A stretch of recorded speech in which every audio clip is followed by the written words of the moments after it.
Oke, kali ini saya mau berbagi informasi. Saya tidak tahu ini apakah sebuah penipuan atau tidak begitu ya guys. Jadi barusan saya mendapatkan pesan WhatsApp begitu ya, mengatasnamakan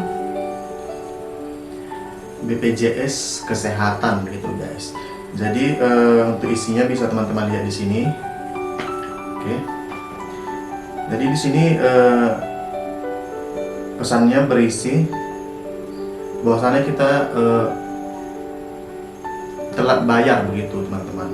Ya mungkin kita terkadang lupa untuk membayar iuran BPJS karena kita membayar manual, tidak langsung auto pay ya dari rekening kita. Jadi kita bisa mengalami keterlambatan begitu teman-teman. Jadi dari pihak BPJS-nya mengirimkan pesan begitu. Jadi di sini namanya pas dibuat, nama pesertanya pas, tetapi nomor kepesertaannya berbeda begitu. Jadi tadi saya sempat sudah mau transfer gitu ya teman-teman. Jadi saya melihat setelah saya melakukan pengecekan bahwasannya nama pesertanya itu berbeda begitu teman. Setelah saya masukkan ke menu pembayaran BPJS begitu.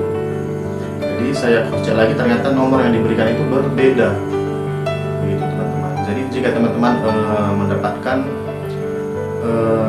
pesan dari pihak BPJS yang mengatakan bahwa teman-teman sudah terlambat untuk membayar BPJS, jangan langsung buru-buru untuk membayarkannya gitu teman-teman. Jadi teman-teman harus cek dulu nomor yang diberikan oleh pihak terkait tersebut ya, apakah ini jenis penipuan atau kelalaian dari pihak petugas, saya tidak tahu ya teman-teman ya. Begitu. Jadi yang jelas di sini saya mau berpesan bahwasannya jangan buru-buru untuk membayarkannya, apalagi kita berpedoman kepada pesan WhatsApp-nya begitu, nomor BPJS yang dikirimkan melalui WhatsApp begitu teman-teman. Oke, sampai jumpa di vlog berikutnya.